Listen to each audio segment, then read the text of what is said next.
अस्सलाम वालेकुम। इस्लाम कबूल करने से पहले मेरा नाम कविता था और मैं मुंबई में पैदा हुई। इब्तदाई स्कूल की तालीम मुंबई से ही हासिल की और मेरा स्कूल बहुत बड़ा था।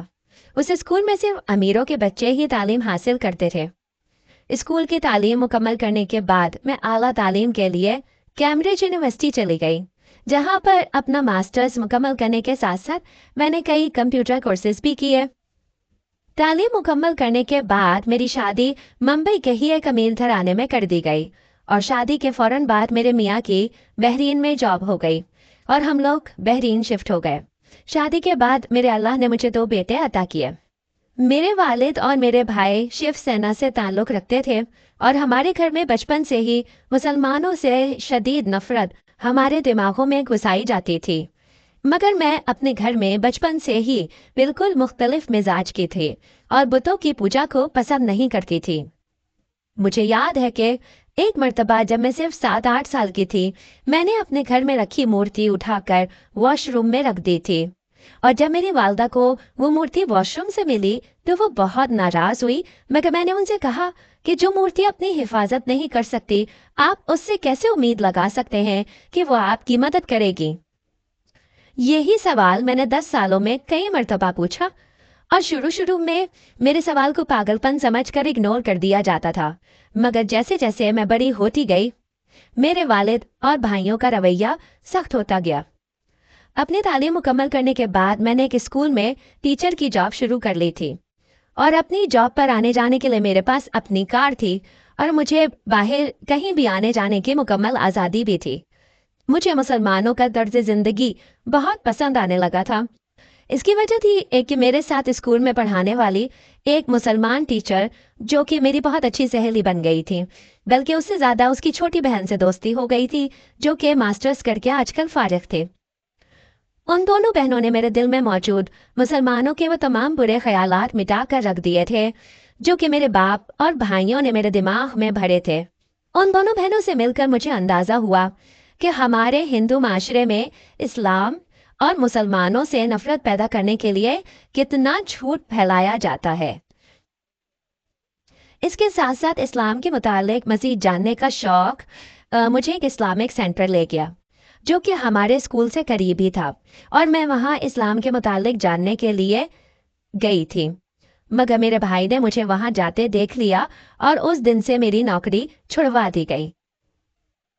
उन दिनों जब मेरी जॉब छूट गई थी और मैं घर पर बहुत फ्रस्ट्रेटेड जिंदगी गुजार रही थी, मैंने एक बहुत अजीब ख्वाब देखने का सिलसिला शुरू किया।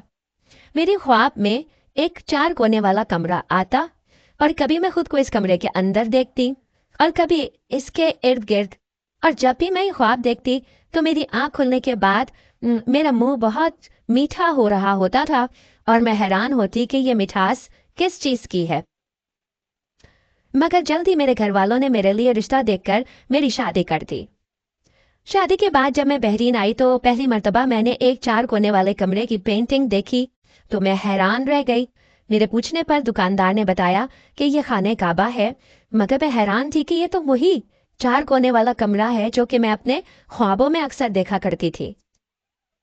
जब मैं शादी के बाद बहरीन आई तो यहाँ मुसलमानों की कसरत थी और हमारे इर्द गिर्द तमाम घरों में मुसलमान ही रहते थे। यहाँ सिर्फ हिंदू हमारी फैमिली थी, यानी मैं, मेरे मियाँ की बहन और मेरे दोनों बेटे। हम 5 अफराद के अलावा यहाँ मैंने कभी कोई और हिंदू नहीं देखा। यहाँ बहरीन में मेरी दोस्ती फातिमा नामी एक लड़की से हो गई और मेरा बहुत ज़्यादा उसके घर आना जाना था। मैं जब भी फातिमा को नमाज पढ़ते या कुरान पाक की तिलावत करते देखती तो मुझे बहुत अच्छा लगता। मुझे सबसे ज़्यादा मज़ा रमज़ान में आता, क्योंकि रमज़ान में वो अक्सर तिलावत करती रहती थी और मैं पास बैठकर कुरान मजीद सुनती रहती थी। इसी दौरान कई साल गुजर गए। मैंने कभी अपने ख्वाब और खाना काबा के मुतालिक फातिमा को नहीं बताया था, मगर कई साल गुजरने के बाद वही खाने काबा फिर मेरे ख्वाबों में आने लगा और मैं खुद को खाने काबा के सामने नमाज पढ़ते हुए देखती। शुरू में तो मैं कुछ ना समझी, मगर फिर एक दिन मैंने कमरा अंदर से लॉक करके नमाज पढ़ी। मुझे नहीं मालूम था कि नमाज में उठते बैठते हुए क्या पढ़ना है, मगर सिर्फ एक लफ्ज अल्लाह अकबर मुझे आता था, जो कि उठते बैठते नमाज के दौरान मुसलमान पढ़ते थे। बस मैं नमाज की तरह से एक एक्सरसाइज कर रही थी और अल्लाह अकबर कह रही थी। ये मेरी जिंदगी का सबसे खुशगवार दिन था और उस दिन मैं कितना पुरसुकून महसूस कर रही थी, मैं बयान नहीं कर सकती। फिर अपने हस्बैंड, बच्चों और नन से चोरी नमाजों का सिलसिला शुरू हो गया। अगरचे मैंने इस्लाम कबूल नहीं किया था, मगर नमाज मुझे बहुत सुकून देती थी। फिर एक दिन मेरे मियाँ ने मुझे नमाज पढ़ते देख लिया और वो बहुत गुस्से से मेरे बाल खींच रहे थे। पहले पहले तो मैं अपनी चोरी पकड़े जाने पर बहुत खौफजदा हो गई, मगर फिर अचानक मेरे अंदर ना जाने कहां से इतनी हिम्मत आई और मैंने कह दिया कि मैंने इस्लाम कबूल कर लिया है और ये मेरी जिंदगी है, मैं जैसे चाहूं गुजारूं। उस दिन मेरे मियाँ ने मुझे बहुत मारा और मुझे कमरे में बंद कर दिया। मेरे घर से बाहर कहीं भी आने जाने पर पाबंदी लगा दी गई। मैं 2 दिन तक कमरे में बंद रही और मेरे मियाँ मुझसे बार बार पूछते कि तुम इस्लाम छोड़ रही हो या नहीं, और हर मर्तबा मेरा इनकार सुनकर मुझे मजीद तशद्दुद का निशाना बनाया जाता। तीसरे दिन मेरा बड़ा बेटा कमरे में आया और मेरे बाजू पर सर रख कर रोने लगा। उसने मुझे बताया कि मेरे हस्बैंड ने अपनी बहन के साथ मिलकर मुझे जान से मारने का मंसूबा बनाया है। वो रो रहा था और बार बार कह रहा था, अम्मी जान आप घर से भाग जाएं अब्बू के आने से पहले पहले, वरना वो लोग आज रात आपको मार देंगे। मैंने अपने बेटे को बहुत समझाया कि ऐसा कुछ नहीं होगा, मगर मेरे बेटे ने जब मुझे उनके मुकम्मल प्लान की तफसील बताई तो मुझे लगा कि वाकई वो ऐसा कर सकते हैं। मैंने रोते हुए बेटे को गले लगाया और कहा कि बेटा मैं जल्द तुम लोगों से मिलूंगी और अदालत से जल्द ही बच्चों की हवालगी का केस करूंगी। मैंने बहुत ही बोझल और दुखी दिल के साथ बच्चों को छोड़ने का फैसला किया। मेरा छोटा बेटा सो रहा था, मैंने सोते हुए उसे प्यार किया और घर से निकल आई। भूख की वजह से मैं नढाल थी, मार की वजह से मेरा जिस्म जख्मी था और मैं बहुत बोझल कदमों से पैदल सड़क पर चल रही थी। उस वक्त मैं शदीद आजमाइश से गुजर रही थी। मेरे पास 2 ऑप्शन थे और मुझे किसी एक को चुनना था। या तो मैं अपने हस्बैंड से माफी मांग लेती और इस्लाम तर्क कर देती, या अपने बच्चे और अपना घर कुर्बान करके इस्लाम कबूल कर लेती। और मैंने अपने लिए इस्लाम को चुना। बड़ी मुश्किल से करीबी पुलिस स्टेशन पहुंची। वहां पुलिस ऑफिसर को अपनी सारी कहानी सुनाई तो उसने कहा कि मैं आपको अपने घर में पनाह दे सकता हूँ, आप मेरी बहन की तरह हैं। फिर वो मुझे अपने घर अपनी बीवी के पास ले गए और उन्होंने उस रात मेरी बहुत दिलजोई की और कहा कि अगर आप इस्लाम कबूल करना चाहती हैं तो हम आपकी मुकम्मल मदद करेंगे। अगले दिन मेरे हस्बैंड भी पुलिस स्टेशन पहुंच गए। वो मेरे अगवा की रिपोर्ट लिखवाना चाहते थे, मगर पुलिस ऑफिसर ने उनको बताया कि आपकी बेगम अगवा नहीं हुई है, बल्कि वो अपनी खुशी से इस्लाम कबूल करके घर छोड़ कर गई है। फिर उसी पुलिस ऑफिसर ने मुझे घर से बुलाया और मेरे शौहर के सामने मुझसे पूछा तो मैंने शौहर के साथ घर जाने से इनकार कर दिया।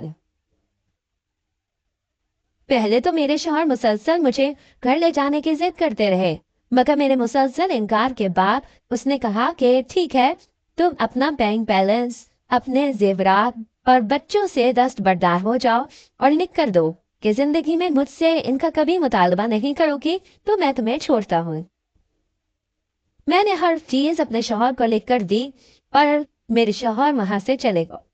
इसके बाद वही पुलिस ऑफिसर और उनकी बीवी ने मेरे लिए एक मुनासिब इस्लामी लिबास खरीदा, क्योंकि मेरी साड़ी काफ़ी फट चुकी थी और मैंने गुस्ल करके लिबास तब्दील करके एक करीबी इस्लामिक सेंटर पहुंची ताकि बाकायदा इस्लाम कबूल करने की कार्रवाई की जा सके। उस इस्लामिक सेंटर में काबतुल्लाह की बहुत बड़ी तस्वीर दीवार पर लगी हुई थी। मेरे पूछने पर बताया गया कि ये अल्लाह ताला का घर है और दुनिया भर से लाखों मुसलमान हर साल यहाँ हज करने जाते हैं। मैं उसे देखकर रोने लगी, क्योंकि यही काबा तो मैंने बारहा ख्वाबों में देखा था। इस्लामिक सेंटर के शेख साहब बहुत ज़ईफ और बुजुर्ग थे। उन्होंने ना सिर्फ मुझे कलमा पढ़ाया بلکہ مجھے اپنی بیٹی بنا کر گھر میں رہنے کی جگہ بھی دی، جہاں ان کی 2 اور بیٹیاں تھیں۔ میں نے اسلام قبول کرنے کے بعد اپنا نام نور فاطمہ رکھا۔ انہوں نے جلد میرے لیے ایک مسلم فیملی میں رشتہ دیکھ کر میری شادی کر دی۔ میرے نئے شوہر کا نام عبداللہ تھا اور ان کی بیوی فوت ہو چکی تھی۔ ان کی ایک 6 سالہ بیٹی تھی۔ شادی کے بعد میری پہلی خواہش خانہ کعبہ دیکھنے کی تھی، اور الحمدللہ میرے اللہ نے مجھے عمرے کے لیے بلایا اور میں نے خوابوں میں آنے والے گھر کو سچ مچ دیکھ۔ یقین مانیے وہ میری زندگی کا سب سے خوشگوار دن تھا، جس دن میں بیت اللہ کے سامنے کھڑی تھی اور میرے آنسو نہیں رک رہے۔ میرے اسلام قبول کرنے کے بعد میں نہ کبھی انڈیا گئی ہوں اور نہ جانا چاہتی ہوں۔ میرے بھائی بہت زیادہ سیاسی اثر و رسوخ رکھتے ہیں، اور جیسے کہ میں پہلے بھی بتا چکی ہوں کہ ان کا تعلق شیو سینا سے ہے، وہ مجھے زندہ نہیں چھوڑیں گے اور مجھے قتل کر دیں گے۔ میں اللہ تعالیٰ کی شکر گزار ہوں جس نے مجھے سیدھے راستے کی ہدایت دی، اور میں باقی زندگی اسلام کے مطابق ہی گزارنا چاہتی ہوں۔ آپ بھی میرے لیے دعا کیجیے گا۔ السلام علیکم۔